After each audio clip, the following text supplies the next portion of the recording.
सद्गुरु बख्शे राम सुधारे विश्वास राम चरण सदी रखे होई प्रताप सुन जो सब साधु सुजान राम भजन का करूं बखान नाम सतगुरु सुन पाया श्रवण सुन के प्रभ उपजाया विरसना की श्रद्धा जागी राम रटन सेवा सरलागी गुरु की भाषा सपन तुम्हारी राम में सुरहारी पद्मासन निश्चल मन किया भाषा निरत धारण किया श्वासो श्वासा धारण लगा भारत करके ग्रह जगायो रसना अग्र पुलित सीधा प्रथम राहो पयसो मीरा रटता रटता भयो विकास हर्ष भयो आयो विश्वास दिवस रसना रस जटो पीछे सत्य कंठ में घटो कंठ स्थान बहुत कठिनाई मुख सुम वचनन बोलो जाय कान कान पैर रुचिर थोरी मार्ग रुदो जाय के होरी क्षीण शरीर त्वचा सकुचानी सदी से जल पानी हीरो वदन ने तरागानी मुकर ज्योति जो दीपे कपाली चले कम कमीरु थर्रावे छाती मूंदे श्वासन जानी ऐसी विधि ब्रहणी की होई रही जाने के सतगुरु सो एक दिवस ऐसी बन आई शब्द शरद गयो हृदय परम सुख हृदय पर कासा मूरत तीनों को नासा से सुमिरण हृदय होई बाहिर वेदन जाने को सोवत जागत डोरी लागी वनवस्ती की संख्या लागी राम जी महाराज के चरणों में परम सिद्धेश श्री सद्गुरु महाराज के पावन नाम नमस्कार। सज्जनों, यहाँ पर स्वामी श्री रामचंद्र महाराज की अनुभव वाणी का जो सार्वजनिक प्रसंग है वो प्रारंभ किया जाए। वाणी जी के अंदर जो मोक्ष मार्ग बताया गया है वो प्रसंग आपको बताया गया।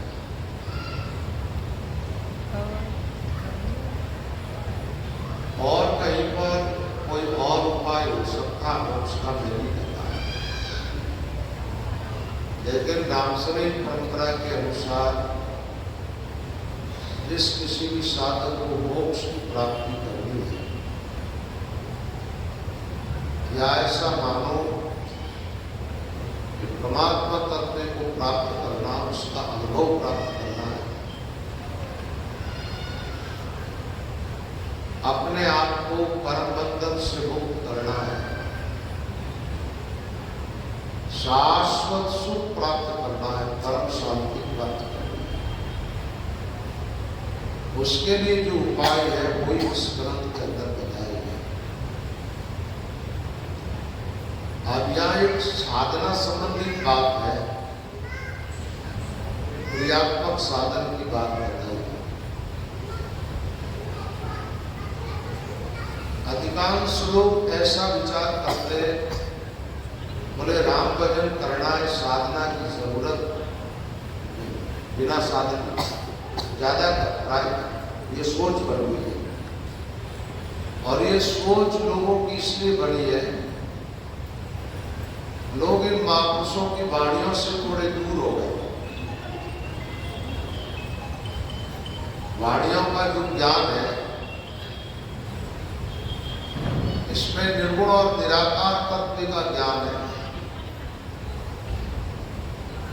वाणियां मोक्ष शास्त्र है।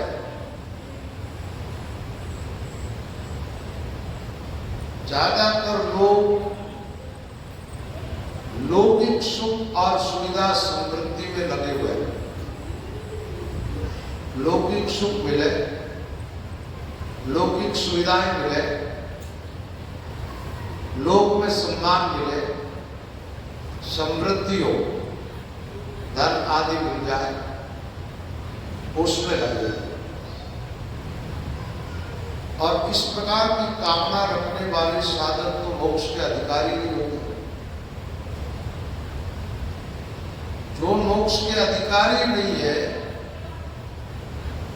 उनकी बात मान करके आप इस मोक्ष के मार्ग को छोड़ देते हैं,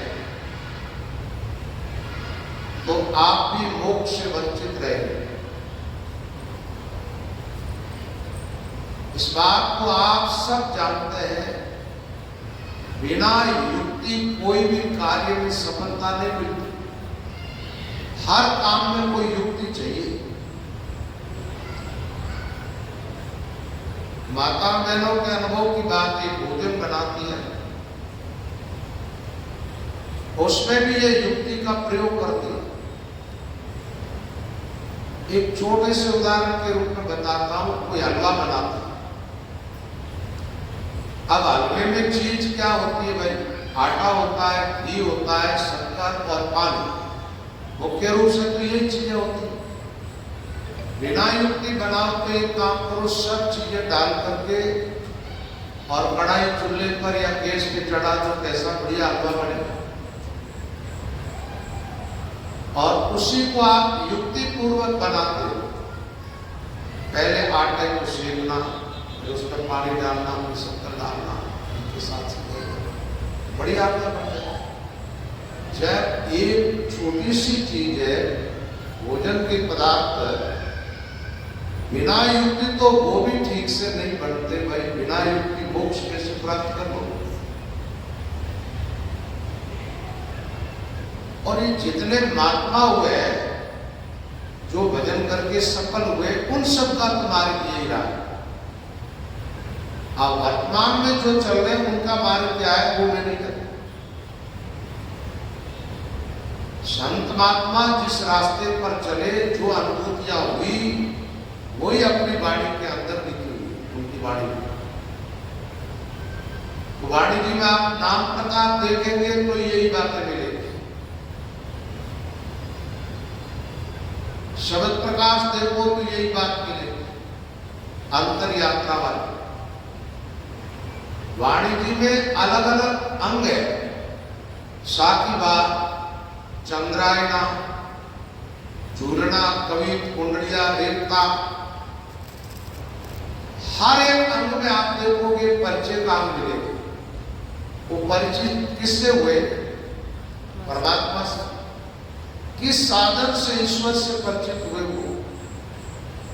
वो साधन इस ग्रंथ के अंदर बताया गया है। इस ग्रंथ की शुरुआत जो रामचंद्र जी महाराज ने की है वो तारक मंत्र से की। ये ग्रंथ पूरा समझ में आना ही दीक्षित होना है। जैसे राम मंत्र सुना दिया और राम मंत्र की साधना नहीं बताई तो आप उस परम सत्य में प्रवेश नहीं हो पाएंगे। दो दोहों के अंदर राम नाम तारक मंत्र बताया गया और उसके ठीक नीचे पूरी प्रक्रिया सहित साधना बताई गई, क्रमबद्ध। तो बताया राम नाम क्या है, बोले तारक मंत्र है। तारक मंत्र यानी तारने वाला मंत्र। ये राम नाम आत्मा को कहां से तारता, किस दलदल से निकालता। त्रिगुणात्मक जो माया है उसमें जीव फंसा हुआ है। जो जीव राम नाम का सुमिरन करता है वो त्रिगुणात्मक माया से परे निकल जाता है। त्रिगुणात्मक माया में रहने वाले जीवों की तीन गति होती है और सद्गुरुओं का ज्ञान इससे परे का है। सद्गुरु ऐसो ज्ञान विचारियो निगम वेद गमना, तीनों मार्ग छोड़ के उपराड़े हंस जाए। तीन मार्ग है स्वर्ग, मृत्यु और पाताल का। इन रास्तों पर चलने वाली आत्माओं के साथ गुण रहते हैं। गुणों के द्वारा किए हुए कर्मों का बंधन रहता है। कर्म बंधन में जो आत्मा है वो आत्माएं कभी अच्छे कर्मों के कारण स्वर्ग में जाती है, कभी बुरे कर्मों के कारण नरक में जाती है, कभी मृत्यु लोक में आती है। ऐसे चलता रहता है। लेकिन महापुरुषों ने एक ऐसा रास्ता निकाला है जिससे जिस साधना में आप लोगों तीनों गुणों से बाहर निकल जाओ, तीनों शरीरों से परे हो जाओ, तीन प्रकार के कर्मों से परे हो जाओ और एक चौथा रास्ता आपको प्राप्त होगा जो कि इन सारे लोगों से आपको निकाल देगा और निराकार ब्रह्म में प्रतिष्ठित कर देगा। उसके लिए साधक को एक तो शब्द ब्रह्म की उपासना करनी पड़ेगी। राम नाम तारक मंत्र क्या है? शब्द ब्रह्म है।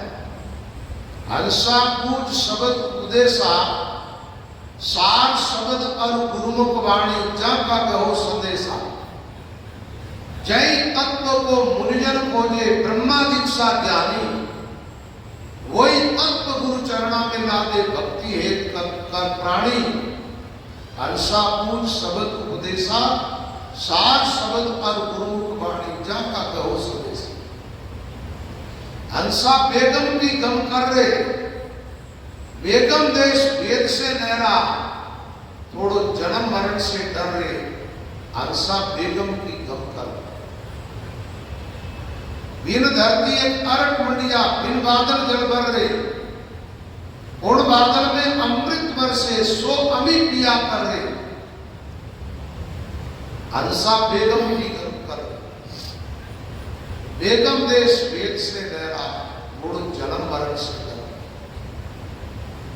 जन्म मृत्यु का भय मान करके साधक को शब्द साधना में लगना चाहिए।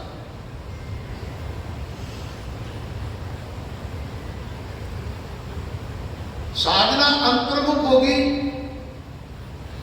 ये साधन आपको अपने आप में ले जाता। किसमें? बाहर में, अपने आप। और फिर आपको अपने आप से बाहर निकाल देता। पहले भीतर ले जाएगा, भीतर का पूरा अनुभव करा के ये शब्द आत्मा को जीते जी शरीर से बाहर ले जाता, आत्मा शरीर से परे हो जाती, आत्मा शरीर की साक्ष्य बन जाती है, दृष्टा बन जाती है। जैसे कोई आदमी अपने से जुदा किसी आदमी को देखता है, ऐसे ही साधन की परिपक्व अवस्था में साधक अपने शरीर को अपने से अलग देखने लगता है। इस साधना में जब परिपक्व अवस्था में अदर का ध्यान जो साधक करते हैं, रामचरण धरियों ने दीजे ध्यान अदर को धर रहे, तो अदर में जब ध्यान करता है, उस ध्यान की परिपक्व अवस्था आती है, तब आत्मा और शरीर का तादात्म्य टूटता है। आत्मा जीते जी शरीर से भिन्न हो जाती, छोड़ देती है। शरीर नीचे है और आत्मा इससे ऊपर उठती है और शरीर को देखती है कि तीनों गुण इस शरीर में काम कर रहे हैं, पांचों तत्व इस शरीर के अंदर काम कर रहे हैं। माया की जो उपाधि है ये शरीर, ये पीछे, अब मैं कहा हूं। जब वो शरीर से परे निकलता है, तब अपने आप को निराकार ब्रह्म में देखता है। कौन? आत्मा। फिर ऐसे महात्माओं के लिए कहा गया, यो तन मध्य तन परे सद्गुरु दीन दयाल। वो महात्मा शरीर के अंदर होते हैं, शरीर के परे भी होते हैं। इसको कहते हैं विदेह मुक्ति। देह को छोड़ देना जीते जी।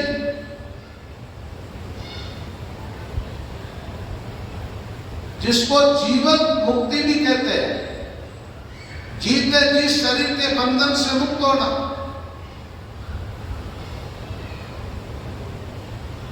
उसके लिए उपाय जो बताया है वो सीधा और सरल है, कठिन नहीं है।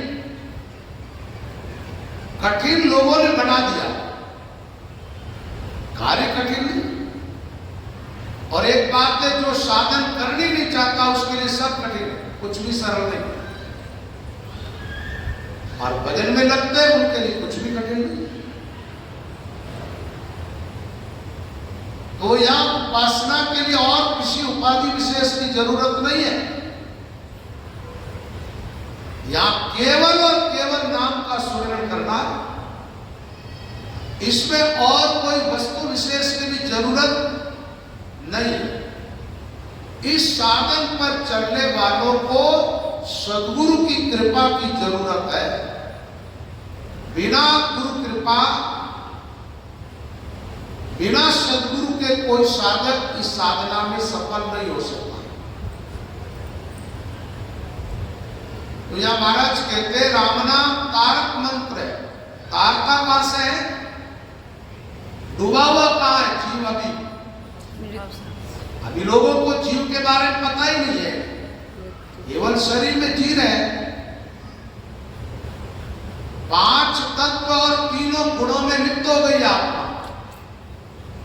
पुरुष प्रकृति स्तोई भुंक्ते प्रकृति जान गुणा कारणम गुण संगोष्य सदस्यो जन्मसु। पुरुष नाम आत्मा का है। ये आत्मा प्रकृति में स्थित हो गई। भूमि रापो अनलो वायु खम मनो बुद्धि रेव च अहंकार यम में भिन्ना प्रकृति अष्टदा। ये अष्टदा प्रकृति है माया। भूमि आप यानी जल, अनल आग, वायु आकाश, सतोगुण रजोगुण और तमोगुण। वायु तेज आकाश पृथ्वी जल भेलिया, ब्रह्मा विष्णु महेश 3 गुण में लिया। अष्टदेह मंडाण प्राण जीव वासरे। अभी जीवात्मा का वास किसमें? तीनों गुणों में, 5 तत्वों में। इनसे लिप्त हो चुका। पुरुष प्रकृति में स्थित हो गया और स्थित हुआ तो ये प्रकृति से उत्पन्न जो तीनों गुण है, इन गुणों का भोक्ता बन गया। जब ये गुणों का भोक्ता बना, गुणों का संग किया, इन गुणों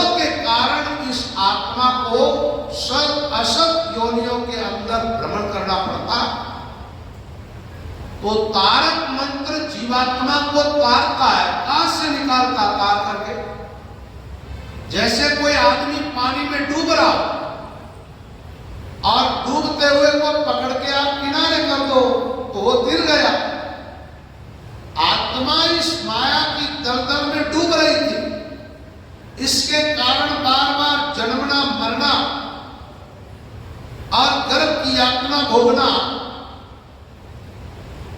जैसे गर्भ जन्म बाल भयो तरुणाई गर्भवान वृद्ध मर्तक फिर गर्भ बसेरा ये मार्ग प्रमाण बटाऊ जीव बहता मार्गमान 8 पहरों को चाननो घड़ी पर ठहरे नाय। ये माया की दलदल में गोता खाता रहता है। इससे बाहर निकलने का उपाय नहीं मिला जीव। इसलिए अनंत युग बीत गए। आजकल की बात नहीं है। सृष्टि उत्पन्न हुई है तब से आप सब उत्पन्न हो, तब से जन्म रहे हो और मर रहे हो। कभी स्वर्ग आदि उच्च स्थानों को प्राप्त हुए, कभी नरक आदि नीच गति को प्राप्त हुए, कभी मृत्यु लोक में आए। पता नहीं कैसे कैसे शरीर आत्मा को धारण करना पड़ा। और आज पहले मुक्त हो जाते तो आज थोड़े ही होते हो। आत्मा ने ये शरीर धारण किया, इसका मतलब आज पहले मुक्त तो हुए नहीं है। तो नहीं होने का कारण है एक तो आत्मा को सही सुझाव मिला नहीं, और सही सुझाव मिला तो आप तैयार नहीं हुए मुक्त होने के लिए। कई बार आज पहले भी मानव जीवन मिल चुका लोगों को, आज भी एक अवसर तो जा रहा है। शरीर आपका इंतजार थोड़ा ही करता है, आप चाहे भजन में लोगो ना लगो, अवधि तो जा रही। दुर्लभो मानुषो देहो देहिनाम क्षणभंगुर है तत्रापि दुर्लभम मन्ये वैकुंठ प्रिय दर्शनम। बताया गया मानव जीवन अत्यंत दुर्लभ है और ये क्षणभंगुर है, ज्यादा टिकता नहीं है। अब इसमें भी आपकी जिज्ञासा नहीं है, आप मुक्त होने के लिए तैयार नहीं है, तो अवसर चला जाएगा, फिर और जन्मों में कहीं जाकर। जिस दिन आत्मा त्रिगुणात्मक माया से निकल जाएगा, पार हो जाएगा, उस दिन मुक्त होगा। और ये काम जीते जी करना पड़ेगा, मरने के बाद नहीं होता। मरने के बाद क्या करोगे आप? मुर्दा कुछ भी नहीं कर सकता। आज ये शरीर मिला, इसमें योग्यता है, साधन करने की क्षमता भी है, और आदमी को इतना निठल्ला भी नहीं होना चाहिए कि वो आलस और प्रमाद में पड़ा रहे, अपने आत्म कल्याण के लिए साधना न करे। ये उसके हित में नहीं है। निद्रा, आलस्य, प्रमाद ये सब तमोगुण की वृत्तियां, ये आत्मा को अधोगति की तरफ ले जाने वाली। इसमें रहोगे तो सदगति भी नहीं होगी, मोक्ष की बात तो बहुत दूर की है। मोक्ष प्राप्त करने के लिए मोक्ष का मार्ग लेना पड़ेगा, उस रास्ते पर चलना होगा। तो हमारे संतों ने जो बताया मोक्ष का मार्ग, जिससे आत्मा त्रिगुणमय माया से परे हो जाए, जिसके लिए भगवान ने कहा है देवी ये सा गुणमयी मम माया दुरत्यया मामे विय प्रपद्यन्ते माया मेकां तरन्ति। बड़ी दुस्तर है, सहज किसी को पार जाने नहीं देती। जैसे नागिन बच्चों को जन्म देती है और उन बच्चों के घेरा लगा के बैठ जाती है, अंडे में से जैसे बच्चा निकलता वो खुद ही खा जाती है उसको। कोई एक बच्चा उसके शरीर के घेरे से निकल जाता बाहर, उसको नहीं खाती, ताकि सबको खा जाती। ऐसे सब शरीर, सब आत्माएं माया से उत्पन्न हुई और माया ही काल बनकर के सबको खा रही है।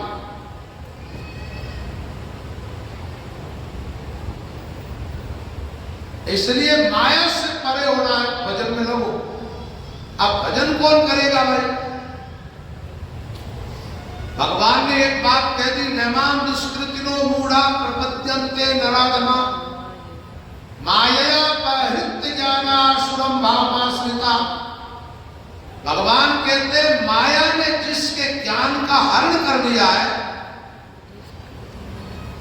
ऐसे दुष्कृति जो व्यक्ति है, गलत काम करने वाले, वो लोग भजन नहीं कर सकते। नैमा दुष्कृतिनो मूढ़ा, जो मूढ़ है, मूढ़ क्यों है?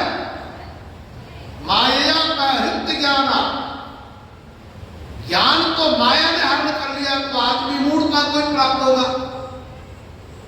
अविद्या छाई हुई है, भीतर काली रात छाई हुई है, उस घने अंधेरे में जीने वाले लोग भजन नहीं करते। ऐसे साधकों को चाहिए सत्संग में जाकर के बैठे, सत्संग करें, जिससे उनकी भावना में थोड़ा सुधार आएगा, चैन जाएगा,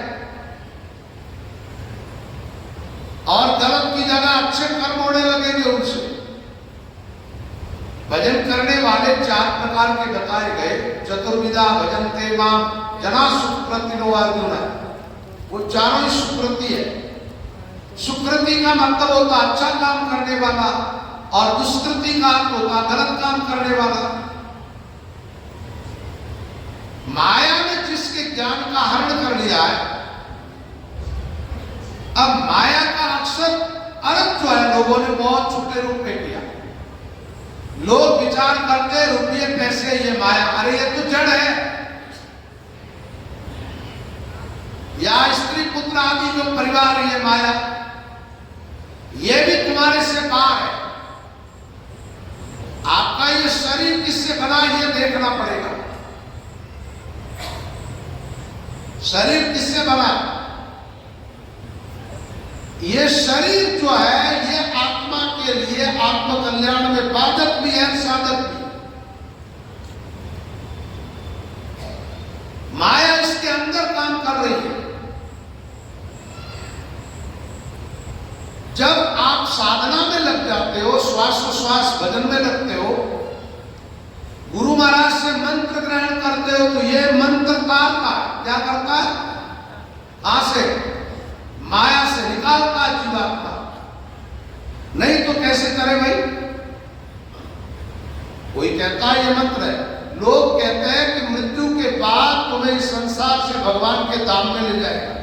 ये मूर्खता की बात है, ऐसा नहीं होता। जीते जी जिसने सुमिरन किया नहीं, साधना की नहीं, भजन किया नहीं, और ये मंत्र उसको तारेगा, ऐसा नहीं हो सकता। जब आप गुरुदेव के द्वारा मंत्र ग्रहण करते हो, उस समय गुरु की आज्ञा है, गुरु का आदेश है, उनका उपदेश है कि श्वासोश्वास भजन करो। आप भजन करोगे तो ये मंत्र आपको कहां ले जाएगा? सबसे पहले आप अंतर्मुख होगे तो बाहर की वृत्तियां सिमट करके अंदर आएगी और बाहर की दुनिया छूटेगी, फिर भीतर की दुनिया छूटने लगी।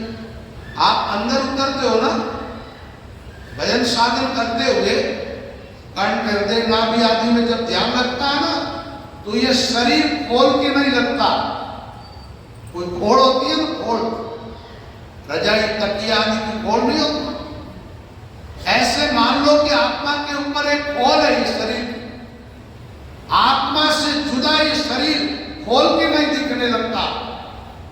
और जब भजन करके 10वें द्वार से बाहर निकलते हो, अदर में ध्यान लगता है, तब शरीर आपसे जुदा आपको दिखाई देने लगता है।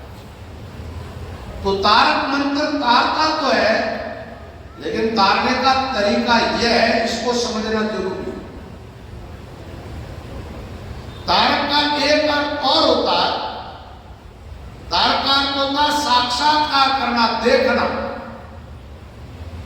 जैसे आप अपनी आंख से इस संसार को देख रहे हो, आप मेरे सामने हो तो मुझे साफ साफ दिखाई दे रहे हो, मैं भी आपको दिख रहा हूं। ऐसे इस मंत्र का आप ठीक से सुमिरन करोगे, साधना करोगे, अंतर्मुख हो जाओगे, आपकी आत्मा का आपको साक्षात्कार होगा।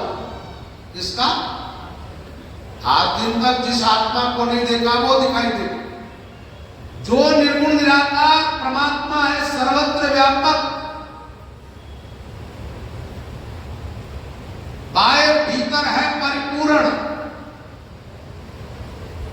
परमात्मा का साक्षात्कार होगा। तो इस मंत्र को तारक मंत्र क्यों कहा गया? मंत्र है राम नाम और तारक शब्द इसके साथ जोड़ा, इसकी उपमा, इसका गुण बताया। तारक शब्द कहकर के इसकी महिमा बताई गई। ये राम नाम क्या चीज है? बोले ये तारक मंत्र है। तीनों गुणों से जीव को बाहर करता है, पंच तत्वों से परे नहीं जाता, बाहर निकाल देता है, अविद्या से, माया से, सबसे अलग कर देता है। और चाहे एकदम शुद्ध निर्गुण निराकार है, उसके साथ आत्मा को एक करता ही नहीं। इसलिए इसका नाम क्या है? राम नाम तारक मंत्र। फिर आगे की उपमा में बता दिया, साक्षी दी है शंकर जी की और श्रेष्ठ की। सुमरे शंकर शेष रामचरण साचा गुरु देवे यो उपदेश। सदगुरु मिलते हैं। सदगुरु का अर्थ क्या होता है? सत नाम परमात्मा का है। उस परमात्मा तत्व का जो बोध कराता वो सदगुरु होता। ताकि सदगुरु है, आपको विद्या पढ़ाता वो भी गुरु है। और विद्या में भी अलग अलग विद्याएं होती है। जो जिस विद्या का अध्ययन कराता वो उसका गुरु है। माँ भी गुरु है, बाप भी गुरु है। बोलना, चालना, बैठना, उठना, खाना पीना सिखाते, लेकिन इससे मोक्ष नहीं होती। सत्य का बोध कराता।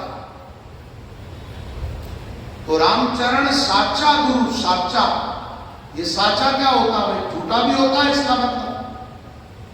हद के गुरु सब झूठे, ज्ञान ज्ञान हद का गुरु झूठा, सो सब दूर बिडारो। जहां आस्था नाम घट जागे वो सदगुरु सिरदार। जिनकी कृपा से, जिनके सानिध्य में रहने से आपके घट में नाम की जागृति हो जाए, ये राम का नाम आपके भीतर प्रवेश कर जाए, राम के नाम की अलौकिकता, महिमा आपके भीतर प्रकट होने लगे, तब समझो आपको कोई सदगुरु मिला। अब केवल एक सदगुरु से भी काम नहीं चलता है, शिष्य भी पक्का होना चाहिए। शिष्य में भी चाह होनी चाहिए मोक्ष पाने की। तो रामचरण साचा गुरु देवे जो उपदेश, सदगुरु बख्शे राम नाम, शिष्य धारे विश्वास। राम मंत्र गुरु महाराज बख्शिश करते हैं। शिष्य को चाहिए कि इसका विश्वास करे, गुरु की बात पर विश्वास करे, राम मंत्र पर विश्वास करे।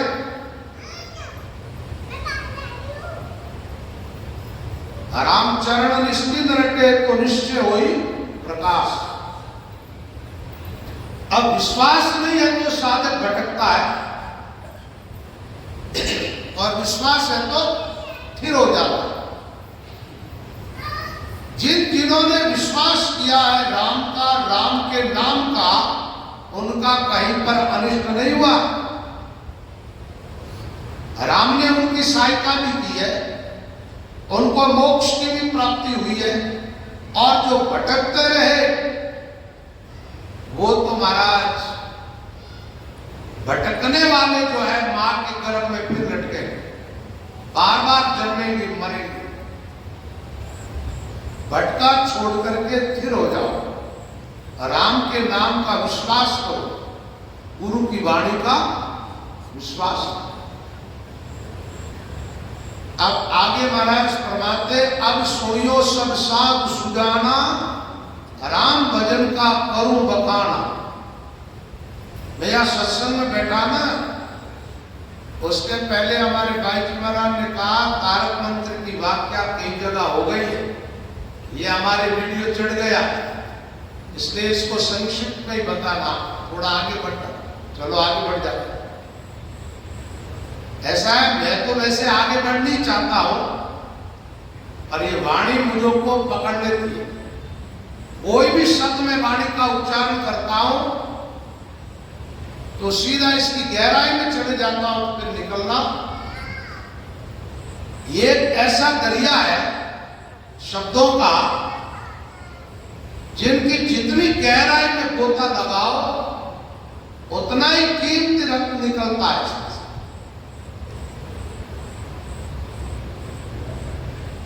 अब सुनिए, महात्मा कहते अब, यानी पहले तो मंत्र सुन लिया, राम नाम कारक मंत्र, ये गुरु महाराज ने सुना दिया, इसका महत्व समझा दिया, 2 दिन से आपको समझा रहे, लगभग समझ में आ गया। अब उसके आगे की बात सुनो। तो इसके लिए महात्माओं ने कहा कि कोई 1-2 की बात नहीं, साध और सज्जन, साधु वो है जो साधना करता। हमारे संतपने की जो व्याख्या हुई है शास्त्रों में, वहां वेशभूषा की बात नहीं है। वेश तो कई महात्माओं के राय नहीं। महात्मा नस्तुवाम पार्थ देवी प्रकृति आश्रिता भजन्ते नन्य मनसो ज्ञात्वा भूतादिमव्ययम्। जो राम तत्व को ठीक से जानता है, जो सद्गुणों से संपन्न है और अनन्य भाव से जो भजन करता है वो महात्मा। तो भजन करने वाले महात्माओं के लिए भी कहा, और संसार में जो सज्जन लोग हैं, भजन करनी चाहते हैं, जो मुक्त होनी चाहते हैं, उन सब के लिए महापुरुष कहते हैं सब जने सुनो, आपके काम की बात बताते हैं जिससे आपको बड़ा भारी लाभ होगा। अब सुनियो सब साधु सुजाना, राम भजन का करूं बखान। इस राम नाम का सुमिरन और भजन किया, भजन करने पर जो महिमा प्रकट हुई वो महिमा हम आपको बताए। भजन करने पर एक बात है, भजन नहीं करता उसके जीवन में राम नाम की महिमा प्रकट नहीं होती। अच्छा, भजन नहीं करने वाले ने किसी ने ऐसी वाणी लिखी, कोई साहित्य की बढ़िया रचना हुई उनके द्वारा? नहीं हुई है। तो भजन करने वालों के जीवन में नाम की महिमा प्रकट होती है, और जब नाम की महिमा प्रकट होती है उसका बखान किया जाता है। बखान का अर्थ होता है महिमा मंडन करना, वो बात जैसी है वैसी की वैसी लोगों तक पहुंचाना। तो बताया प्रथम नाम सदगुरु सु पाया, श्रवणा सुन के प्रयोग हो जाए। यही बात सुबह वाले सत्संग में आई। सुखराम जी महाराज की वाणी में सुख विलास और रामचंद्र जी महाराज की वाणी में शब्द प्रकाश, प्रक्रिया एक जैसी चलती है, थोड़ा थोड़ा अंतर मिलता। कुछ बातें वहां पर अच्छी तरह से कह दी, ज्यादा कही है, तो कुछ यहाँ पे ज्यादा कह दी, कहीं पर पूरी बात कहता, लेकिन रास्ता वो का वो। तो सबसे पहले नाम की प्राप्ति सदगुरु से हुई, काना से सुना और इसके प्रति स्नेह हुआ। पुनि रसना की श्रद्धा जागी, राम रटन विश्वास रहा। अच्छी तरह गुरु के द्वारा नाम की महिमा सुनी और इस साधना की महिमा सुनी कि साधन सहित नाम का सुमिरन करोगे तो क्या अलौकिकता तुम्हारे जीवन में प्रकट होगी। ये बात ठीक ठीक से सुनी तो अपने आप भजन होने लगा। किसी आदमी को कह दो कोई बुराई छोड़ने के लिए नहीं छोड़ेगा, उसका गुण ठीक से समझाओ छोड़ देगा। सीधे शब्दों में किसी से कहो भजन करो नहीं करेगा, लेकिन जब इससे कहो भजन का इतना महत्व है और भजन करने वाली आत्माएं हमेशा के लिए सुखी हो जाती है, हमेशा के लिए आत्माओं के दुख मिट जाते हैं, ठीक से महिमा बताई जाती है, तो जीव भजन करने के लिए राजी हो जाता है। महात्मा क्या करते, जीवों में पहली चाह पैदा करते भजन करने की, उपदेश करते और फिर उनको भजन कराते। भजन करा के जो अच्छे महापुरुष की शरणागत हो जाते हैं, उन जीव को वो राम से मिला के छोड़ते। और शरणागत नहीं हुए, केवल नाम से नहीं होता शरणागत, बड़ाई कर दीजिए चरणों चढ़ाई। अपना सर्वस्व समर्पित करना पड़ता है, अपना अहम पूरा छोड़ना पड़ता है, अपनी मान्यताएं छोड़नी पड़ती है। आप कहते हुए अमुक अमुक देवताओं को मानते थे, अब कैसे छोड़? हमारे महात्माओं ने कहा दादा बाबा काका गया वे मार गए खोटा, ऐसो भिड़ मत कीजिए जामे आवे खोटा। सदगुरु शब्दां जो चले वही जन छूटे, जग मर्यादा में रहते जाने जबड़ा टूटे। तो महात्माओं की बात ठीक से समझ लोगे, मान लोगे, लगोगे मोक्ष के मार्ग पर, तो समर्पित होने का मतलब है आपकी पुरानी धारणाएं छोड़ देना और वो जो रास्ते बताए उस रास्ते पर चल पड़ना। मोक्ष का मार्ग तो संत जानते, जगत थोड़े जानते। जगत की बातें मानोगे और मोक्ष प्राप्त कर लोगे, ऐसा कैसे हो सकता? जो जानता ही नहीं मोक्ष का मार्ग उनकी बातों का आदर है, और जो मोक्ष के मार्ग पर चलते हैं, साफ साफ मोक्ष का मार्ग जिनको दिखाई देता है, और जो जीवन मुक्त फिरे जगमाई उड़ जाको सूझेगा, ऐसे महात्माओं की बात का आदर नहीं करोगे तो मुक्त कैसे हो? तो प्रथम नाम सदगुरु से पाया, श्रवणा सुन के प्रेम उपजाया, उन्हीं रसना की शब्दा जागी, राम रटन विश्वास सदा। बाद में श्रद्धा उत्पन्न हुई किसके प्रति? गुरु के प्रति, गुरु के शब्दों के प्रति, इस साधना के प्रति, राम जी के प्रति जीवन में श्रद्धा उत्पन्न हो। जिसके जीवन में राम तत्व को पाने की श्रद्धा नहीं है, ऐसे लोग मृत्यु के मार्ग में चले जाते हैं। अशब्ददाना पुरुषा धर्मशास्त्र परंतप अप्राप्य माम निवर्तन्ते मृत्यु संसार वर्तमनि। भगवान कहते जो अश्रद्धालु है, श्रद्धावान नहीं है, निष्ठावान नहीं है। अच्छा, किसमें श्रद्धा नहीं कर रहा? राम धर्म में श्रद्धा नहीं है, राम के नाम की साधना में श्रद्धा नहीं है, अपने गुरु के वचनों में श्रद्धा नहीं है, विश्वास नहीं है। उसका क्या होगा? अशब्ददाना पुरुषा धर्मशास्त्र परंतप अप्राप्य मां। उसको भगवान कहते हैं मेरी प्राप्ति नहीं होती, तो होता क्या उसका? मृत्यु संसार वर्तमनि, मृत्यु रूपी संसार सागर में, जिस सागर में मौत ही मौत है, ऐसे मौत के सागर में वो आत्माएं चली जाती है और बार बार जन्मेगी और मरेगी। इसलिए महापुरुष कहते सदगुरु की महिमा, सदगुरु के द्वारा जब नाम की महिमा सुनी, साधना की बात सुनी, तो साधक के मन में गुरु के वचनों में श्रद्धा हो। परम तत्व का ज्ञान किसको प्राप्त होता है? श्रद्धावान लभते ज्ञानम तत्पर संयत इंद्रिय ज्ञानम लब्ध्वा परम शांति मचिरेणाधिगच्छति। श्रद्धावान, श्लोक की व्याख्या में कर चुका हूं। तो यहां महाराज फरमाते, गुरु महाराज से महिमा सुनने के बाद ये पुण्य शब्द आया ना, उसके बाद रचना की श्रद्धा जाती, नाम सुमिरन आरंभ किया। सबसे पहले नाम रचना से लेना पड़ता है। राम राम मुख गाय ब्रह्म का पद को पायो, जैसे सरिता नीर धाय दूर समन समायो। जल की उत्पत्ति लूण उलट अपनो पद परसो, बाड़ो पानी माय गड़या दूजो नहीं दर्शो। जो जल केरा बुदबुदा जल सु नहरा नाय, रामचरण दरियाव की लहरा दरियावा। राम राम रसना रटिया रामचरण एक गाय, रसना से श्री क्या शब्द कंठ हो हृदय ध्याय। कंठ हो हृदय ध्याय तृप्त नामी निवासा, नाभि कमल से उलट निगल जय किया विलासा। चौकी चारों परस के सैद समाधि समान, राम राम रसना रटिया सबसे पहले रसना से राम नाम का सुमिरन करना हो।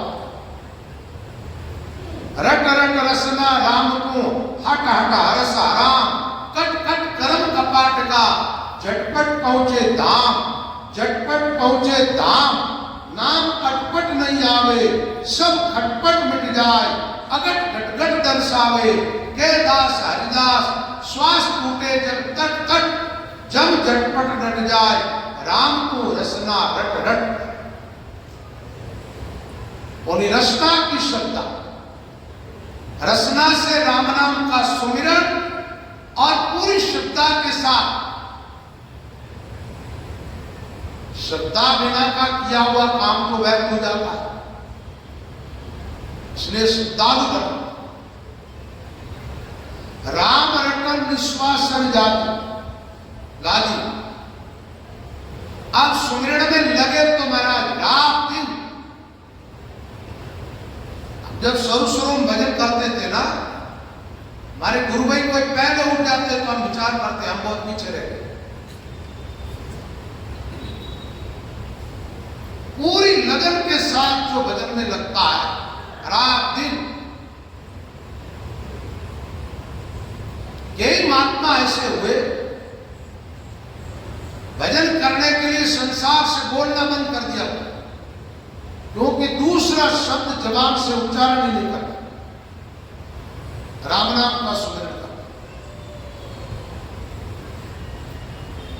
निश्वास यानी रात दिन। आप कहेंगे ऐसा कैसे हो सकता, होता है। आप भजन में लगो, देखो शुरू में जब लगते और ब्रेक उत्पन्न होती है तो ब्रेक आपको चैन से बैठने नहीं देती। न आदमी ठीक से खा सकता, न नींद ले सकता, ऐसी लगन लगती है सुमिरन करने की। निरंतर भजन करता, राम नाम ही मीठा लगता।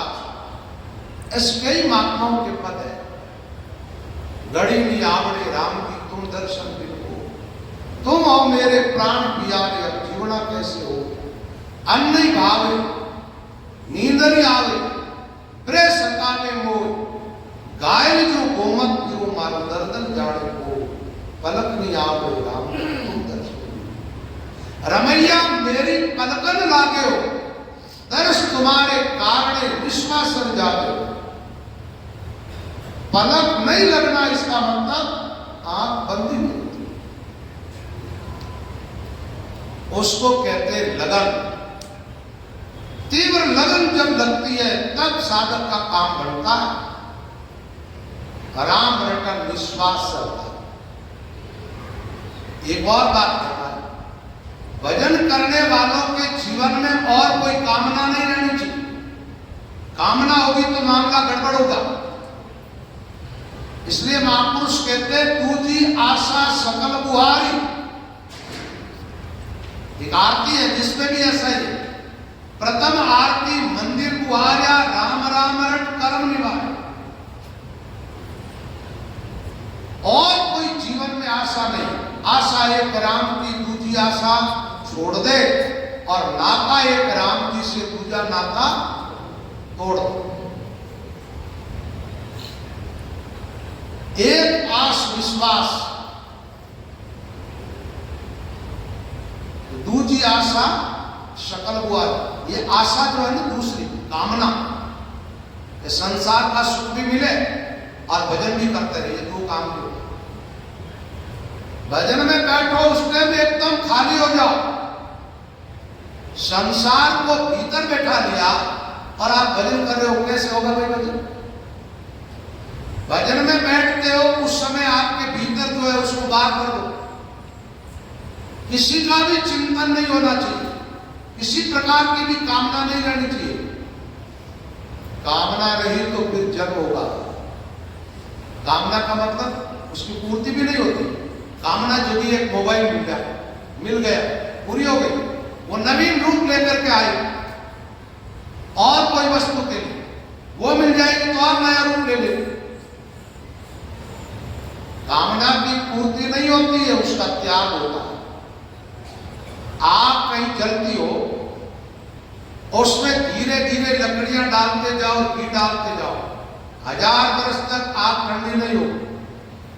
उस आग को ठंडी करना है तो लकड़ियां डालना बंद करो और घी डालना बंद करो, अपने आप ठंडी हो जाए। भक्ति में निष्कामता चाहिए, कामना नहीं।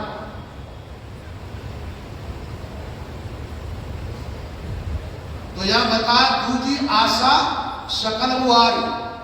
भीतर से आप एकदम खाली और भजन में बैठे हो, अपने आप सुर शब्द का मेल हो जाए। करके देखो, सूरत शब्द को छोड़ेगी कब? जब लय टूटेगा भजन का। लय टूटेगा कब? जब संसार की कोई चीज का चिंतन होगा। लयबंद भजन करते रहो, सूरत शब्द में लगा ही रहो, तब राम नाम में सुरती ठहरी। क्या बता? जब भीतर कोई कामना नहीं है, दूसरा चिंतन नहीं है, लयबंद भजन हो रहा है, तो सूरत का समाई शब्द के अंदर, तब राम नाम में सुरती ठहरी, ठहर गई। आप सुरता जब नाम में लगी है, अब सुमिरन करो, आप रस आने लगे। दरिया सुमरे राम को 8 पैर आरा, रसना से रस संचरे मिश्री के सो स्वाद। स्वाद आने लगेगा, रस आने लगेगा, रटता रटता भयो मिटास, हरस भयो आयो विश्वास। आराधना किसको कहते हैं? आराधना भगवान की आराधनी शक्ति है। अब या तो आप पर यह बात लानी चाहिए, क्योंकि साधक आप साधना करने वाले, तो आपके हृदय के अंदर आराधनी शक्ति है, वो है प्रेम रूपा शक्ति। उस प्रेम के अंदर अनुराग जगता है। उस अनुराग से जब हम ईश्वर को पुकारते हैं, उसको कहते हैं आराधना। क्या कहते हैं? आराधना। तो श्वासोश्वास भजन करते हुए अंतरात्मा से जब ईश्वर को हम पुकारते हैं, तब हमारी जिह्वा पर ही नहीं, जीवन एक रसमय होता, आनंदमय होता। भजन करने में साधक को रस आने लगता। वो बैठता है घंटे भर के लिए और घंटे कहीं निकल जाता है, वो उठना पसंद नहीं करेगा। आप खोलनी चाहेगा फिर भी नहीं खुलेगा, रुके हुए नहीं रुको। ये आरंभिक भक्ति के लक्षण बताए आपको। बिना प्रेम तो भजन में रस आएगा ही। प्रेम बिना सुखराम के राम गाय ना गा। वो कहते हैं गा चाहे मत गा, कोई फर्क नहीं। अब आपके भीतर तो आप संसार का चिंतन करते हो, जगत को बिठा रखे हो, बेटे पोते घर बार रुपये पैसे सगे संबंधी रिश्तेदार, और मुंह से राम राम करते हो। तो मुंह से राम राम करते हो तो तुम्हारे राम का तो आत्मा से कनेक्शन ही नहीं जुड़ता। रस कहां से आएगा? तनाव पैदा होगा अंदर, और बार तनाव पैदा होता।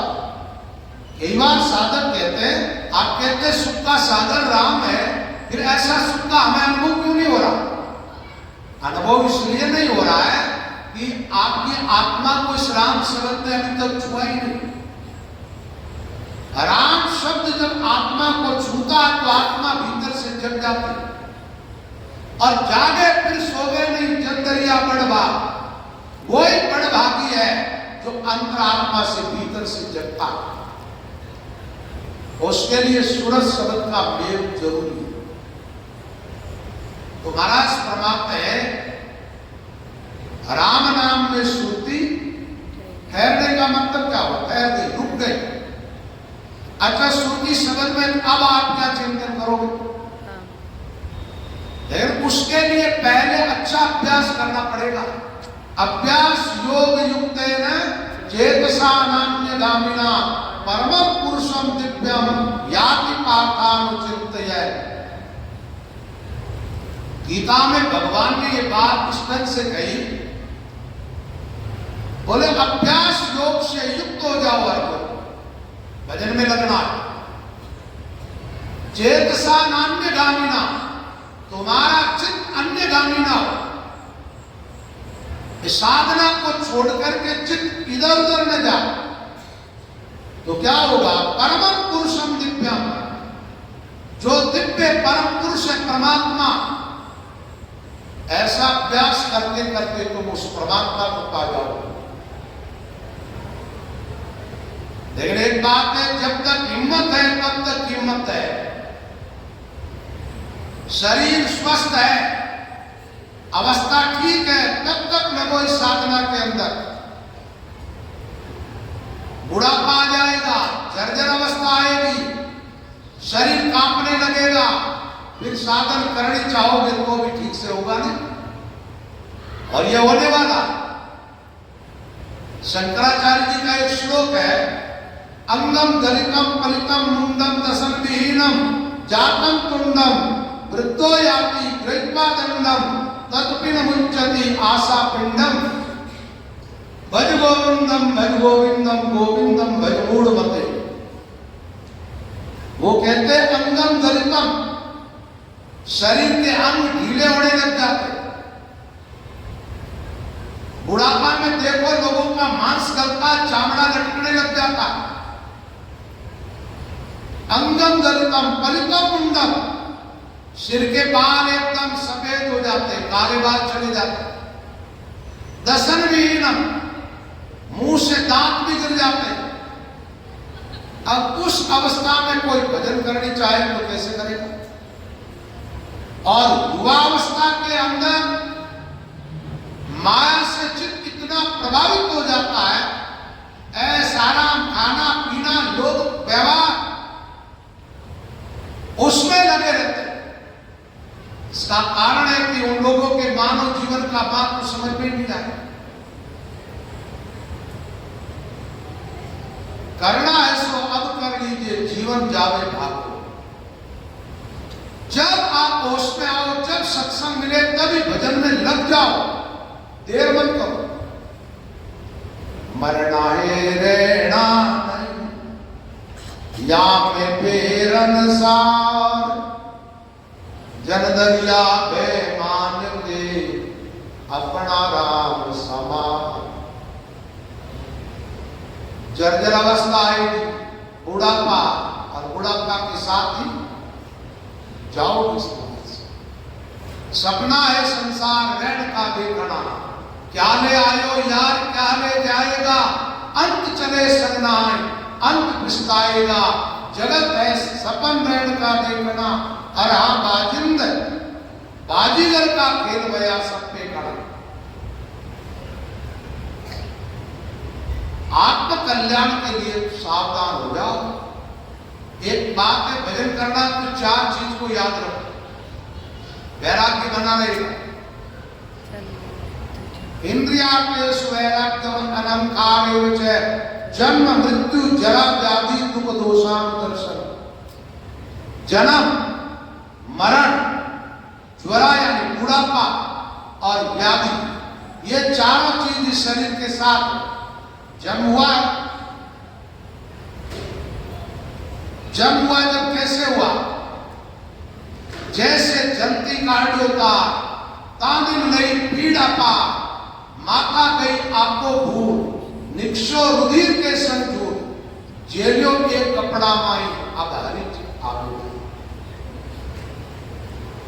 गर्भ में को नहीं कीना, तबे लग राम को चीना, निकालो नरक से मोई, विसारो नेक ना कोई, हीरा जल आई पड़ा धरणी भई कछु और ही करे। लिया जब गोद में माता, छूट गया राम से नाता। गर्भ पोल काटा किया, जीव दान दे मुझ, 8 पैर 64 घड़ी सारी सोबर कुछ। लेकिन जन्म लेने के बाद वो बाधा सब गए। जन्म और साथ में ही मृत्यु का जन्म हुआ। जो जन्मा उसको मरना पड़ेगा, ये पक्का। एक दिन मरना हक है, घर तजना पाव पसार, जे निकलिया ऊबा पगा, वे भल जन्मिया संसार। भल जन्मिया संसार जान वैराग समाया। निष्दिन सुमरे राम, राम का दास कहाया, राम चरण तज कामना, जीत्या नर्तन सा, एक दिन मरना आके घर तजना पाव पसार। एक दिन मरना आके घर तजना पाव पसार, फिर 84 भटकना जन्म मरण बहुमार। जन्म मरण बहुमार, पशु पक्षी तन धरना, नर्तन रतन बिगाड़ किया जो पावे अपना। राम भजन गुरु ज्ञान बिना, फिट जन्या संसार, एक दिन मरना आके घर तजना पाव पसार। तो जाओगे पुत्र 84 लख 84 जून का दुख दे क्या ली जा, के मारे के लादिए के भूखाई भटका खाए, के भूखाई भटका खाए किते कीट पतंगा, के मानुष के पशु पाप फण दुख तन संगा। राम चरण भज राम को ये भव तिरण उपाय, लख 84 जून का दुख दे क्या ली जा। तो जन्म को याद रखो, मौत को याद रखो, और ये जवानी के अंदर याद करो कि इसका बुढ़ापा आने वाला, ये शरीर ऐसा नहीं रहेगा, व्याधियां घेरेगी। आप सब कुर्सियों पर कोई शौक से थोड़े बैठे हो, शरीरों को व्याधियों ने घेर रखा। तो भजन में लगो, दूसरी आशा छोड़ करके निरंतर सुमिरन करो। जब सुरता शब्द में ठहर जाएगी तब भजन का आनंद आने लगेगा, रस आने लगेगा। और सुर शब्द का मेल कैसे होता है बताए, कान से सुनो सुनो, जो उच्चारण एक भी शब्द ऐसा मत जाने दो जिसको कान से सुना भीतर। ध्यान करो को पहला स्थान कंठ है, कंठ स्थान जिसने पार कर दिया उसके लिए आगे की स्थान। फिर आसन लगाने की बात कही महात्मा, राम भजन में लगना है ना, तो ये सारी युक्तियां अपनानी होगी। यहां महाराज कहते पद्मासन निश्चलन किया, तो पद्मासन में बैठ करके रामचंद्र जी महाराज भजन करते थे, इसलिए उन्होंने पद्मासन की बहुत महिमा की है और बार बार पद्मासन के लिए प्रेरित किया है। लेकिन सामान्य आदमी पद्मासन में ज्यादा टाइम तक बैठ नहीं सकता, तो सुख पूर्वक जिस आसन में आप बैठ सकते हो उस आसन में बैठ जाओगे। अब भजन करने वालों के लिए थोड़ी कुछ बातें और बता देता हूं। एक तो भजन में बैठते हो उस समय अपना एक आसन होना चाहिए, उसी आसन पर बैठ करके भजन करना चाहिए। उसमें बैठ के भोजन नहीं करना, उसमें बैठ के कोई बातें नहीं करना। उस आसन में ऊर्जा केवल भजन की होनी चाहिए। भजन करने के बाद उसको समेट करके आपको जिस स्थान पर सही ढंग से रख देना चाहिए। दूसरी बात, भजन करना जो चाहते हो उनको अपने आहार पर संयम रखना होगा। एक तो आहार सात्विक लेना होगा, दूसरा में अल्पाहारी बनो। एकदम भूखा रहने के लिए भी नहीं कहा है संतों ने। नहीं खावे तो कल्पे जल्पे, घना खावे तो रोगी। दो ही पका की संधि विचारे, सो है पूरा योग। आहार अपना सात्विक होना चाहिए और अल्पाहार होना चाहिए, जितने आहार से काम चल जाए। भोजन करने के बाद ऐसा नहीं लगना चाहिए कि पेट के अंदर कोई बोझा डाल दिया, हल्कापन महसूस होना चाहिए। सात्विक, शुद्ध और अल्पाहार लेना चाहिए भजन करने वालों को। तो आहार हमारा ठीक होना चाहिए। और भजन करने की रुचि है तो बातें करना बंद कर दो। एक बात है, संसार की मिथ्या बातें करते हो, चर्चा करते हो, उसमें मिलता क्या? कुछ भी नहीं मिलता। बातों में बह गया, निकल गई निद्रा, दरिया अवधि पूरी भई, आन पड़ी जमगा।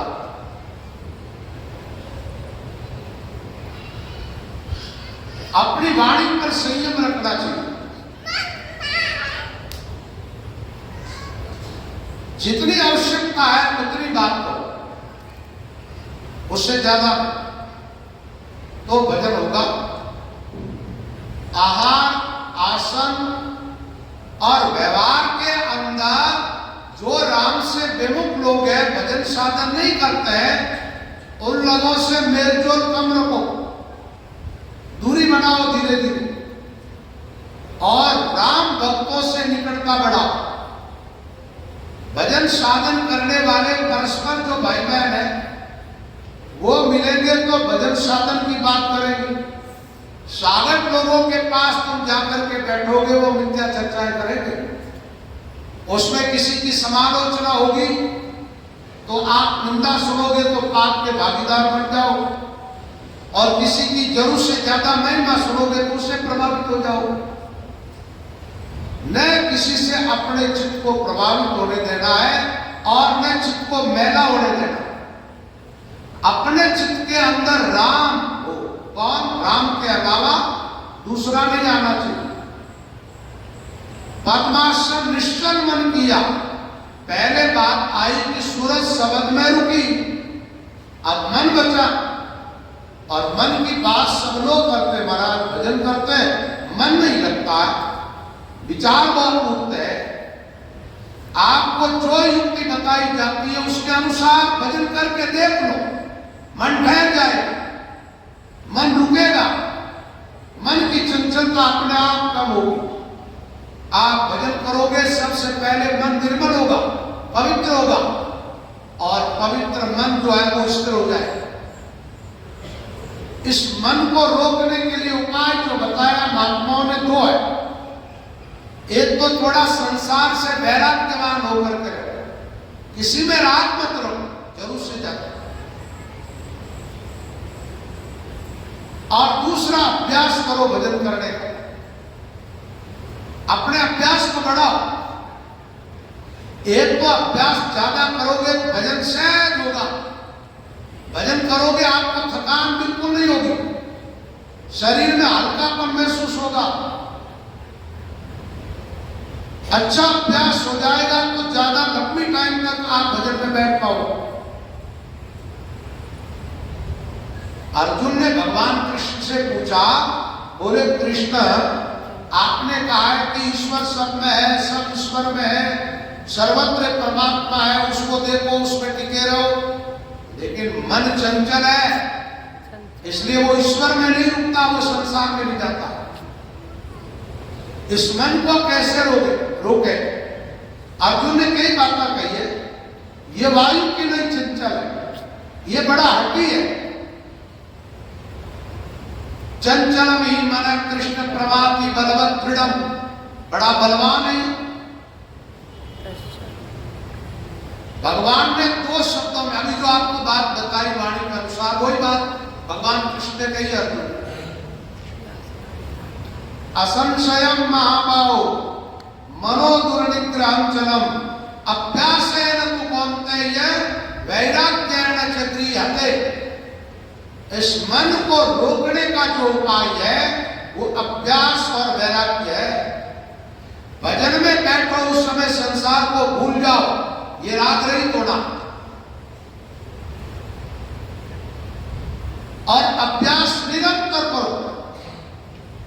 पहले नेम लो, प्रेम नेम प्रतीत से निष्ठिन भजिए राम, बिना नेम भजन होगा नहीं। घंटे का, 2 घंटे का, 3 घंटे का, जितना रख सकते हो आप नेम रखो, नेम से भजन, डेली भजन करो, बीच में नाना मत होने दो। कितना भी संसार का काम हो, अपना भजन छोड़ के उस काम को नहीं करना चाहिए। जीवन का सबसे महत्वपूर्ण काम भजन ही है, बाकी सब बेकार।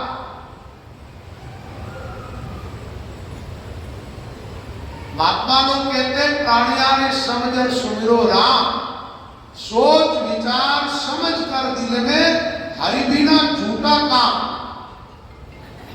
भजन के बिगड़ सब काम झूठा है, इसलिए झूठे काम के लिए सच्चे काम को नहीं छोड़ना चाहिए। तत्परता पूर्वक, नेम पूर्वक रोज। आपसे भजन नहीं हो रहा, आज ही नेम ले लो। मैं नियमित रूप से भले मन में थोड़ा बहुत चंचलता या कुछ भाव आ जाए शुरू में, उसकी परवाह मत करो, लगे रहो।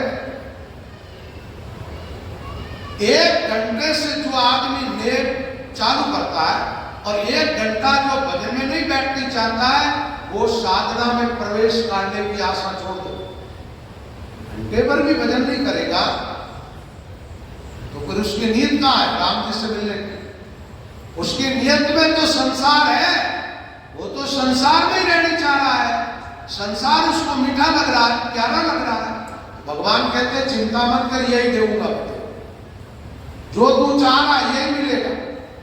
लेकिन ये मानव जीवन में मिले ये जरूरी नहीं है, कहीं भी फेंक सकते हैं।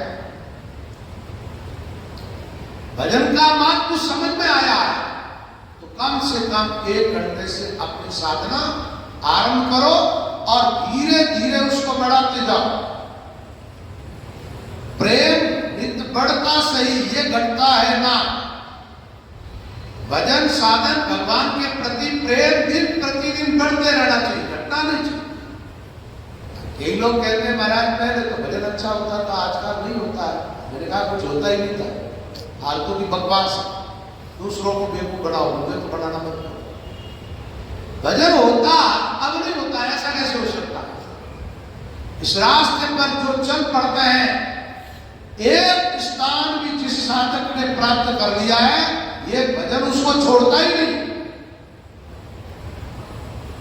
भजन छूटता नहीं, वो तो हर एक स्थान पर जाएगा तो आगे वृद्धि होती जाएगी, घटेगा कैसे?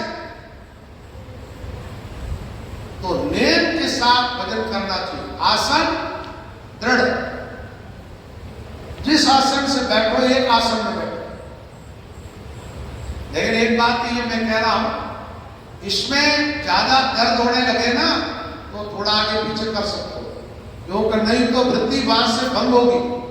भीतर जो भजन चल रहा, सुरता उस भजन को छोड़कर उस दर्द में आएगा। प्रैक्टिस करो बढ़िया, फिर बाद में दर्द होगा नहीं। एक भजन करने की नियत है तो इन सोफा पर कुर्सियों पर बैठना बंद करो। जब तक जमीन पर बैठने की क्षमता है आप में, तब तक जमीन पर बैठो। हाँ, नहीं बैठा जा रहा है, वृद्धावस्था हो गई है, शरीर काम नहीं कर रहा है, तो वो लोग सोफा पर बैठ करके भी भजन साधन कर सकता है। नहीं करने की बजाय तो वो भी अच्छा है, लेकिन शरीर ठीक है, शौक से मत बैठा करो। भजन करने के लिए थोड़े नीचे आओ, जमीन पद्मासन निश्चल मन किया। मन निश्चल का अर्थ क्या होता? जो चलता नहीं उसको कहते हैं निश्चल, यानी नहीं चलने वाले। क्या कहा? निश्चल। अब मन चले नहीं तो कहीं कहीं मन ठहरा है। श्वासों के साथ शब्द चल रहा है, शब्द में स्फूर्ति लगी हुई है, ध्यान एक स्थान विशेष पर लगा हुआ है, दोनों श्वासों में लयबद्ध भजन हो रहा है। वो लय नहीं टूटेगा तब तक मन कहीं नहीं जाएगा, स्थिर रहेगा। और भजन में जब रस आने लगेगा ना तो मन को भी आने लगेगा। रामचरण संसार में रस डाले सब कोई, वो रस कहिए कौन सा जैसे मन मतवाला। और संसार में अनेक प्रकार का रस है, लेकिन वो रस बताओ कि जिसमें मन दीवाना हो जाए, उस रस में वो है राम रस। कौन सा रस है? तो महात्मा कहते हैं पलकन कीजिए नैरो, यानी इस राम रस को अपने से अलग मत करो। राम रस पलकन कीजिए नैरो, ऐसी सूझ बहुरी नहीं पावे, नर्तन को अवतारो राम रस पलकन कीजिए। इस भजन की आगे की पंक्ति में कहा ऐसो रस और नहीं कोई, ऐसा रस दूसरा है नहीं जो पीवत लगे पिया। अरे भाई, पीने परमात्मा की प्राप्ति होती है वो तो होती है, लेकिन भजन करते हो, साधन काल में भी इसमें रस आने लगता है, आनंद की अनुभूतियां होने लगती है। साधक का जीवन एकदम परम शांतिमय हो जाता है। तो संतों ने कहा, पद्मासन निश्चल मन किया, नासा निरंकार कर लिया। देखो भजन वालों को इतनी चीजें फिर करनी पड़ती है, तन थिर, मन थिर, वचन थिर, सूरत निरंतर होय, के कबीर उस फलक को कल्पन पहुंचे हो। कल्प की संख्या तो बहुत ज्यादा होती है। 1000 चतुर्युगी का एक कल्प होता है। एक चतुर्युगी 43,20,000 वर्षों की होती है। अन्य साधन एक कल्प तक करो और ये श्वास भजन एक पल पर करो, इसके बराबर कोई साधना आने वाली नहीं। तो यहां बताया तन थिर, पहला शरीर, तो ये बात आपको बता दी, कोई शरीर हिलना डुलना नहीं चाहिए, न गर्दन आगे झुके न पीछे, न दाएं न बाएं। ये दोष है। जो लोग भजन करते रहे ऐसे हिलते हैं ना, उनका मन कभी स्थिर नहीं होता। आप लोगों ने देखा किसी ऊंट पर बैठे हुए आदमी, ऊंट पर बैठे हुए को देखा, आप लोगों ने देखा होगा। ऊंट पर ऊंट का सवार बैठा है, ऊंट चलता है, तो ऊंट पर बैठा हुआ सवार स्थिर होता है क्या? ऊंट ऐसे चलता तो आदमी ऐसे हिलता रहता है उसके ऊपर। ऐसे ही आपका शरीर है, ऊंट की नहीं, और इसके ऊपर मन है सवार। शरीर हिलेगा तो मन हिलेगा, इसलिए शरीर में स्थिर कारण थी। जैसे बैठ गए वहां बैठ गए, हिलो डुलो मत। तन थिर, मन थिर, दोनों श्वास बराबर है। श्वास के साथ मन का संबंध है। मन की उत्पत्ति वायु तत्व से है, वायु की नहीं, ये चंचल होता है।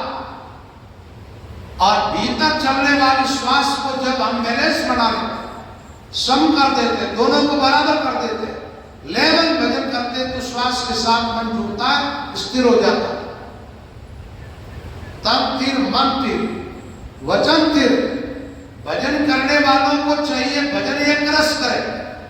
अब कभी तो करेंगे ऐसे नहीं करना चाहिए। एक रस जैसा शब्द उच्चारण करते आप देखिए, एक तो स्पष्ट शब्द उच्चारण हो जाना चाहिए, इतना इस मंत्र को स्लो रखना। जल्दी जल्दी ज्यादा लेने से कोई फायदा नहीं। थोड़ा स्लो, अति स्लो भी नहीं करना। ठीक बढ़िया शब्द उच्चारण होने लग जाए और उसके भीतर ध्वनि प्रकट हो, जिसका सूरत आराम से अनुभव कर सके। इसको आप ऐसे समझे, आप कोई पाठ करते हो, एक तो पाठ आपकी जबान के लय पर आ गया, कंठस्थ है, आप बोल लेते हो, लेकिन आपको पता ही नहीं चलता क्या बोल रहे। और एक कोई पाठ आप आराम से तसल्ली के साथ करते हो, एक एक शब्द को ठीक से उच्चारण करते हो, शब्द उच्चारण होता रहता है और आपके भीतर उन शब्दों का अर्थ खुलता रहता है। तो वचन में स्थिरता होनी चाहिए। जो शब्द उच्चारण करते हैं उसको एक बार में नहीं होना चाहिए। श्वासोश्वास राम राम करने वालों में भी कई दोष होता। वो कैसे बोलते हैं,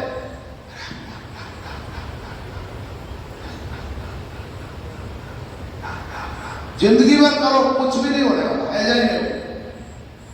ये युक्ति नहीं है। श्वास के साथ लेबन भजन करते हो, जब एक ध्वनि बनती है और वो अंतर्मुख ध्वनि होती है, जो दिन में हमने आपको बताया था करके। तो सही तरीके से शब्द का उच्चारण करना, ऐसा विधान जो है उसको ठीक ठीक अपनाना पड़ेगा सही तरीके से। तन तीर, मन तीर, वचन तीर, फिर सूरत निरंतर हो। सुरता तीर कैसे हो जाएगी? शब्द में लगेगी, काम से आप शब्द सुनोगे। सुरत का संबंध, श्रुति कहते काम को काम से, भीतर जो ध्वनि प्रकट होती है राम शब्द के अंदर, उसमें सुरता लगी। और ज्ञान कहां? पहला स्थान कंठ कमल। श्वासोश्वास भजन करने वालों को कंठ में ध्यान लगाना चाहिए। सूरत निरंत किसको कहते हैं भाई? आपकी आंख जो है, वाणी माता नासा निरंत भारी करना, निरंत को घेर करके नासिका पर टिकाया, तो निरंत किसको कहते हैं? आंख। आंख या तो बंद कर लो, नासिका पर जो टिकाओगे तो थोड़ा तनाव पैदा होगा। लेकिन महात्माओं ने तो यही कहा है, संतों की वाणी में आता है नासिका पर सुरत निरंत को टिका दो। लेकिन आप नासिका पर ठीक से नहीं टिका सकते तो आप बंद कर दो। बंद करने के बाद आंख हिलनी नहीं चाहिए।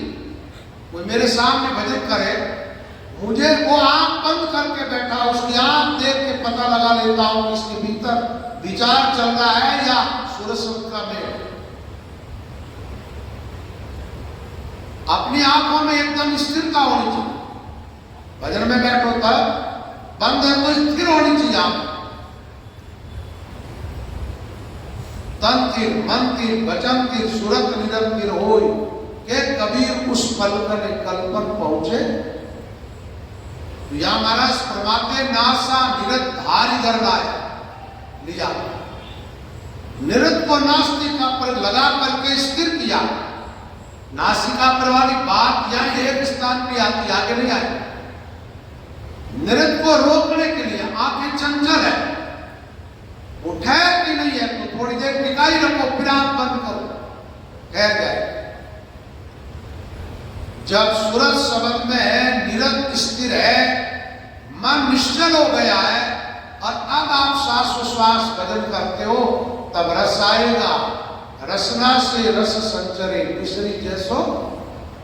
अब इस प्रकार बैठ करके ये सारी चीजें स्थिर हो जाए, फिर श्वासोश्वासा धवड़ लगाए। श्वास और उश्वास, उश्वास का अर्थ होता है ऊर्ध्व गति को प्राप्त होने वाली श्वास। अंदर जाने वाली श्वास को श्वास कहते हैं, बाहर आने वाली को उश्वास कहते हैं। ऊपर आती है ना, नीचे से ऊपर बाहर, तो श्वासोश्वासा धावण लगाई। धावण का मतलब इसमें ध्वनि प्रकट होनी चाहिए। आगे आएगा विश्वगान घोर से फाटी। ये घोर क्या? अपन जब भजन करते हैं श्वासों के साथ, जब श्वासों में जो ध्वनि प्रकट होती है ना, श्वास जब शब्द को छू करके चलती है ना, या ऐसा मान लो शब्द श्वास में चलता तो एक ध्वनि प्रकट होती है, उसको महात्मा ने धवण का उदाहरण को दिया लोहे की ढोकड़ी का। सुबह की सत्संग में आएगा, सुखराम महाराज की वाणी में आएगा, श्वास चले जो चक्री। बचपन देखा होगा, ये आजकल जो खिलौने ऐसे खिलौने नहीं थे, तो बच्चे खेलते तो ठीकरी होती है, मटका उठोड़ा उसकी ठीकरी, उसको गोल गोल करके उसके अंदर 2 छेद कर देते, उसमें एक धागा खो देते, उस धागा को ऐसे ऐसे घुमाते और फिर ऐसे खींचते, तो एक बार वो इधर घूमती और दोबारा इधर घूमती। तो ऐसे श्वास भीतर जाने वाली श्वास के साथ भी नाम चले, बाहर छोड़ो उसके साथ भी। ये श्वास रास्ता बनाएगा आपका, और शब्द धीरे धीरे आपके अंदर प्रवेश पाएगा। बाहर जो शब्द है इसको अपने अंदर ले जाना, और ये जो अंदर जाएगा ना, आप देखना श्वासों के साथ ऐसा घुल मिल जाएगा, आप कुछ भी नहीं करोगे, श्वास चलेगी तो इसके साथ भजन चलेगा। ये श्वास नाम को ऐसी जगह ले जाएगा जहां से आपकी नाड़ी नाड़ी से राम नाम होने लग जाए, आपके रोम रोम के अंदर दिव्यता प्रकट होगी इस नाम। तो श्वासोश्वासा धवण लगाई, आरत करके प्रय जगाई। आरत का क्या होता है? आर्त कहते हैं दुखी होकर के पुकारना। गीता में 4 प्रकार के भक्त बताए, उसमें एक आर्त है।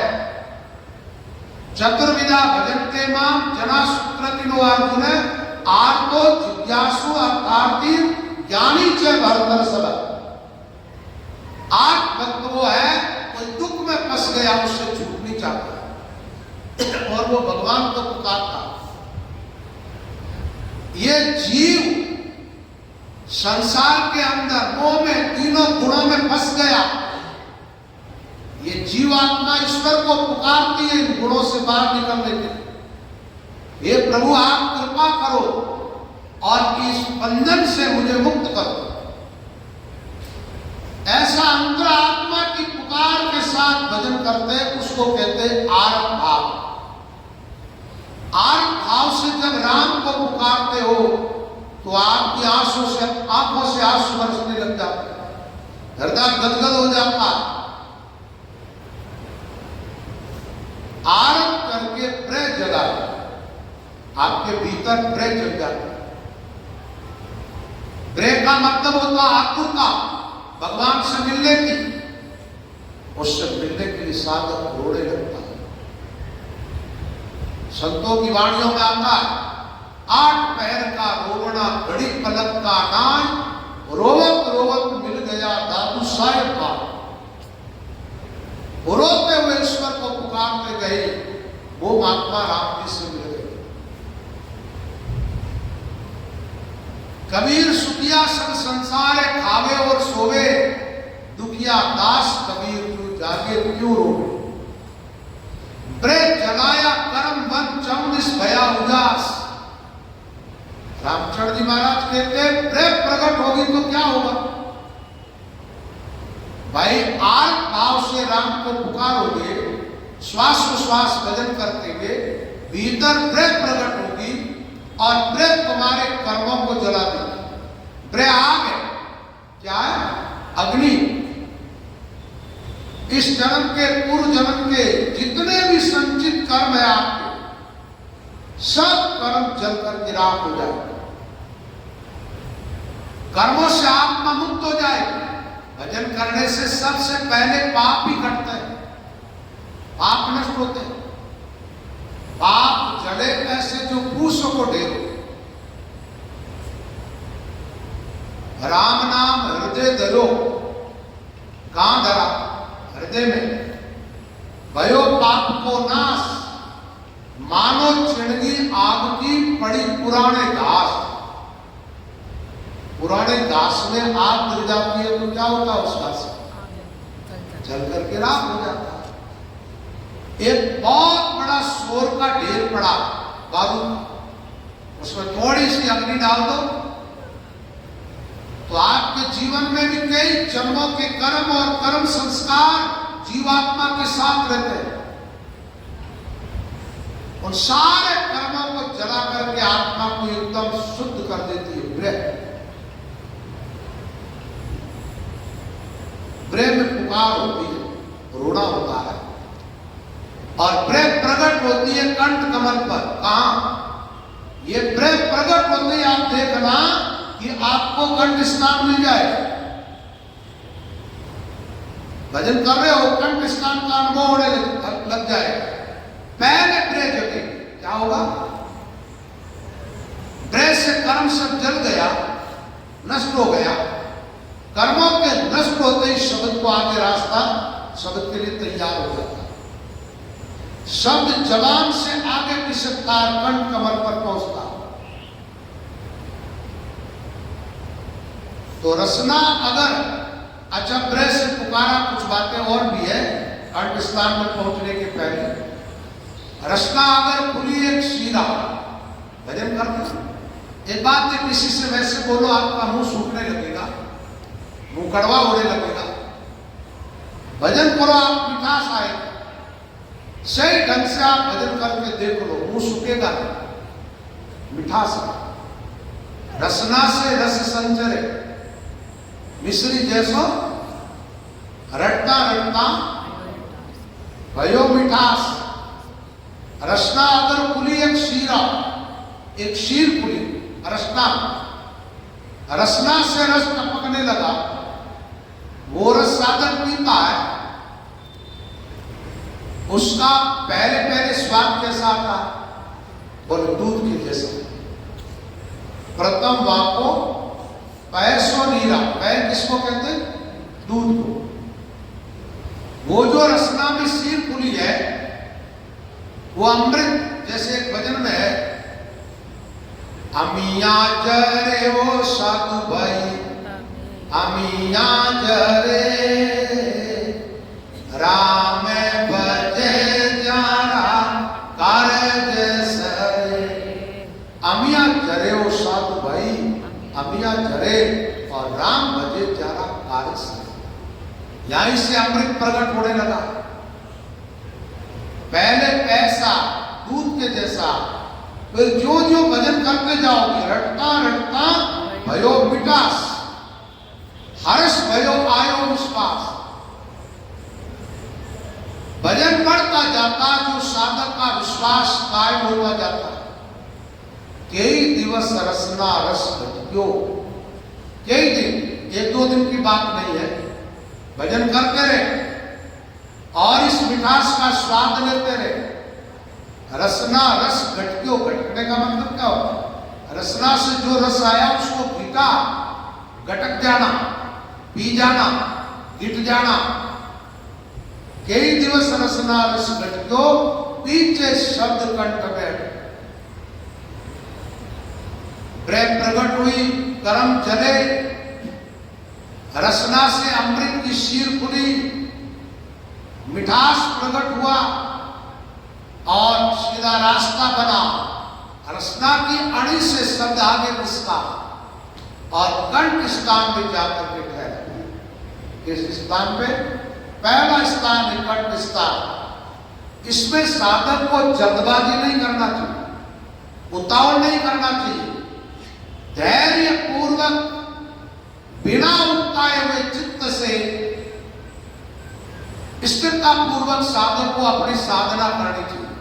साधन करना आपका काम है, शब्द को आगे बढ़ाना आपका काम नहीं है। शब्द स्वयं चेतन है। राम शब्द जो है ना, ये चैतन्य है, लेकिन इसी के अंदर राम प्रकट होगा। ये अपने आप आगे बढ़ता है और पहला स्थान कंठ है, यहां पर आकर के ठहरता। ये चलता है, बीच में रुकता है, रुक करके शब्द अपना प्रभाव प्रकट करता है। जिस स्थान पर रुकेगा उस स्थान पर जितना शब्द को अपना प्रभाव प्रकट करना है वो सब प्रकट करेगा और वो घटनाएं साधक के जीवन में घटित होगी। भजन करने वाला साधक उसका अनुभव करता रहेगा। कई दिवस रसना रस घटक्यो, पीछे शब्द कंठ में अटक्यो। कंठ स्थान बहुत कठिनाई, यहां थोड़ी कठिनाई बताई। कंठ में ध्यान लगता है, क्या क्या होता है? रोना आता है, ब्रह आती है, बैठे हो तो उठने का मन नहीं करता, किसी से बातचीत करने का मन नहीं करता। ऐसा हो तो घबराना नहीं, सही दिशा में चल रहे हो। और ऐसा आगे तक नहीं रहता। जो जो साधना आगे बढ़ेगी, आगे और बदलाव आएगा। लेकिन इस स्थान पर ऐसा होगा, यहां पर है ना, आतुरता है, या खाना पीना भी अच्छा नहीं लगता, किसी से बात करना बिल्कुल अच्छा नहीं लगता। कोई बात करनी चाहेगा तो आप क्या करेंगे? सुनने की रुचि नहीं। दुनिया की कोई भी चीज में आपको रस नहीं आएगा, संसार आपके लिए फीका हो जाएगा। मिठास आएगा केवल और केवल भजन। कंठ स्थान बहुत कठिनाई, मोक्षो वचनन, भजन तो हो रहा, अन्य वचन। दूसरी बात, मोक्ष वचनन बोलियो जाए। खान पान पे रुचि रखो, खान पान पे रुचि कम हो जाए। अभी जैसे रसगुल्ले खाने में, गुलाब जामुन खाने में जो मिठास आता है ना, उसके बाद जैसा भी होगा शरीर को आहार देना रखने के लिए, उसमें रस बुद्धि नहीं है। हर्ष तो आएगा भजन में। खान पान पे रुचि थोड़ी, मार्ग रुपयो जाय पे बोरी, क्षीण शरीर त्वचा सकुचानी, नीली नस दिसे जिनका। ये शरीर का हालात बताया। उस साधक का शरीर थोड़ा कमजोर होने लगता है। ब्रह्म से ईश्वर को पुकारने के कारण आंखों में लालिमा रहती है, बात बात में उसकी आंखें भर जाती है, हृदय उसका हर टाइम गदगद रहता है। जब कंठ कमल में साधक का ध्यान लगता है। क्षीण शरीर त्वचा सकुचानी, एक बात है, शरीर के अंदर से मांस सुकड़ता है ना, कम होता है। देखो आप चमड़ी में हाथ पड़ने लगते हैं, त्वचा जो है वो सुकड़ने लगती है। नीली नस दिसे जिनकानी, पीरो बदन नेत्रा लाली। ये पीरा बदन का अर्थ होता है शरीर का कमजोर हो जाना, और नेत्रों में लालिमा, आंखें लाल रहे, नेत्रा लाल। मुकर ज्योति ज्योति पे कपाल, शरीर कमजोर हो रहा है, त्वचा में चमड़ी में सल पड़ रहे हैं, लेकिन उसके चेहरे पर एक चमक रहती है भक्ति की। दाना भक्ति राम की कदे न छानी रहे, नैण वैण वाला निर्मला मुख भी शोभा दे। मुकर ज्योति, मुकर किसको कहते हैं? कांच। जैसे सूर्य की किरणा कांच पर पड़ती है और वो कांच चमकता है, ऐसे ज्योति उसके भीतर प्रकट होती है कंठ कमल में, और उसकी दिव्यता उसके चेहरे पर नजर आती है। बाहर को और आदमी को पता नहीं चलता है इसके भीतर क्या घटित हो रहा है। ऐसा हुआ महात्माओं के साथ, तब बार बार लोगों ने देखा कि वो बीमार हो गए। मीराबाई का प्रश्न आता है, ब्रह्म का प्रकरण आता है। वैसे मीरा के जीवन में भक्ति तो प्रेमा भक्ति थी, वो कीर्तन आदि करती थी, लेकिन ब्रह्म उसमें भी जब प्रकट हुई तो जीवन ऐसे हो गया। एक बार मीरा की मां ने ला करके भोजन रखा उसके सामने, उठ के चली गई एक तरफ और वो रोने लगी। मां ने सोचा इसको कोई तकलीफ है, राजवैद्य को बुलाया, मीरा को दिखाया। वैद्य जैसे उसकी नाड़ी देख करके, पहले वैद्य ज्यादातर हाथ में नाड़ी देखते थे और पता लगा लेते क्या तकलीफ है। वो नाड़ी देखने लगा तो मीरा बोल उठी, तो नाड़ में टंटोड़े का दर्द करेगा। नाड़ी वेद जाने नहीं, मूर्ख अनाड़ी। मोई रोग भारी रामा, मोई रोग भारी रे, रोग रोका टणियो मारो, सांवरो गिरधारी।